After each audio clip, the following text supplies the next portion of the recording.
Welcome to the Great African Leadership Series, where we feature great inspirational speeches and quotes from African leaders. When it comes to Africa, I'm sure many people in this audience will have made the same observations. I think we must take responsibility and accept our failures in dealing with these matters. For example, relating to what President Obasanjo has just said, on the case of Boko Haram, or you can use that for many other cases. For me, when I'm watching on television, and I find our leaders who should have been working together all along to address these problems that commonly affect their countries, wait until they are invited to go to Europe to sit there and just,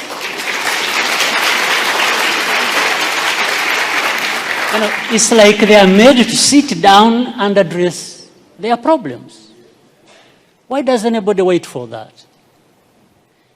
What image does it even give about us, about Africa? In fact, the image it gives is that we are not there to even address these problems. We are there for a photo opportunity. We are happy to sit there in Paris with the President of France and just talk about addressing problems. It doesn't make sense that our leaders cannot get themselves together to address problems affecting our people. It doesn't make sense. Of course, I'm saying this painfully. On the other hand, that I look forward for the time when I can be like the two former presidents. I think they are more free to say things than I do.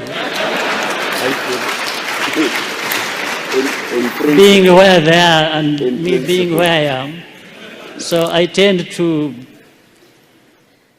remain with some reservations about what I have to say because, but I think there is that serious problem. African leaders, we don't need to be invited anywhere to go and address our problems without first inviting ourselves to come together to tell each other the actual truth that we must tell each other about our serious problems.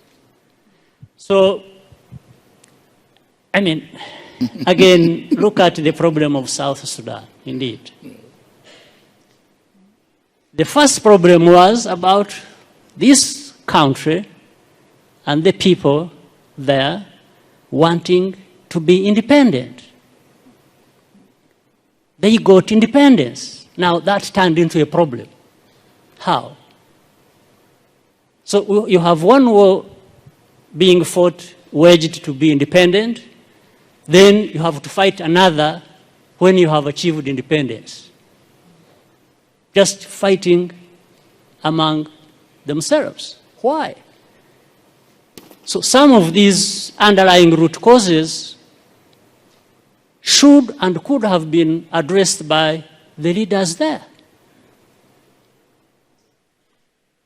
Whatever happened, whoever was wrong, that's not the issue. It is still the responsibility of leaders. If they can't resolve the matters themselves, well, why not? Why not call upon neighbors to say, come and help? We have a problem here. Maybe there is a problem between the president and the vice president.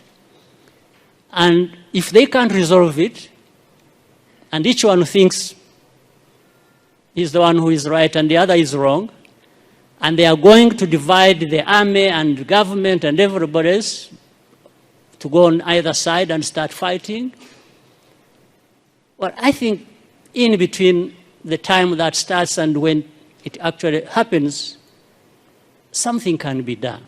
But it has to be leaders to work towards that and avoid the catastrophe that like we are seeing or have seen or that has already happened in South Sudan. But of course, the unfortunate part is that the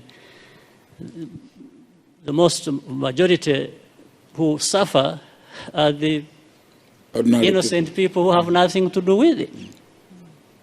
Women, children, and even many men are innocent in that situation.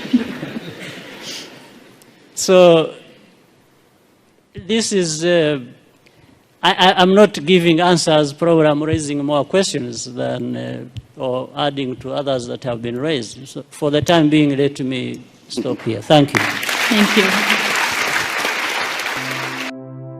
Share this video with friends and family to support the channel.